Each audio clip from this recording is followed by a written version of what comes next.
Good afternoon, everybody. This is Gino with Fluke. I'm currently taking a break from cutting the grass, so I ducked off in the garage to talk about insulation testing a little bit. In the background, we have a Fluke 1587 FC. That's a 2-in-1 meter. It's a digital multimeter that can handle your standard measurements such as voltage, current, resistance, capacitance, and ohms. But it also is an insulation tester. In the industry, you'll often hear it called a megger.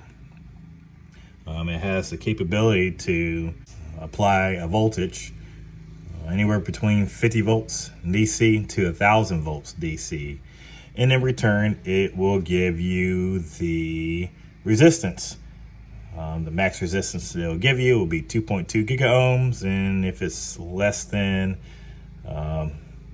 if it's at zero, it'll show you 0 mega-ohms. So let's get into our test. There are several variables that can affect your insulation test. One of them being temperature. The 1587 comes embedded with a temperature measuring reading channel. If you select millivolts and hit the blue button, it will give you the temperature function. You can either read it in degrees Celsius or Fahrenheit, and then this thermocouple will plug into your device and your meter will display the temperature. So inside my garage is 92 degrees Fahrenheit. I will take this measurement and either record it in my Fluke Connect app or write it down on a piece of notebook paper. All right, so now we're ready to set up our insulation test. The first thing you need to do is rotate your dial to the insulation test setting. The next thing we need to do is insert our test leads into the input jacks for insulation test. The third thing that we need to do is select the voltage that we'll like to apply for a test. Typically, you'll want to double the voltage of a device that you're testing. So if you're testing a 480 volt motor, you'll want to apply 1,000 volts DC to it. If you're testing 24 volt cable, apply 50 volts. You get the picture. And so in this case, I'm going to increase it to 1,000 volts just because we can. And start testing. In this case, we have a bucket filled with water and the cable is going through it. For our test, we're going to clip on to one of the wires on the end, and we're going to drop the other test lead inside the bucket in the fluid. So first test I like to do is to run an insulation test when I know I have a true open circuit and make sure I'm seeing an open circuit reading on my meter.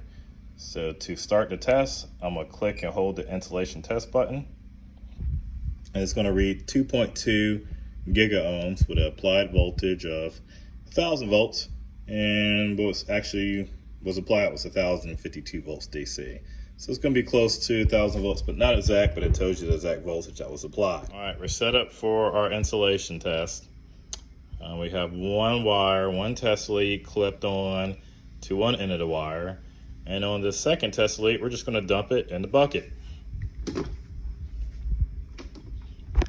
Okay, now we're ready for our test. We're going to click and hold the insulation test button. And behold, we have 0 mega-ohms being showed when 1,000 volts is being applied, but in this case only 20 volts is being applied due to the safety setting. That's a good thing. So in this case we have a failed insulation test.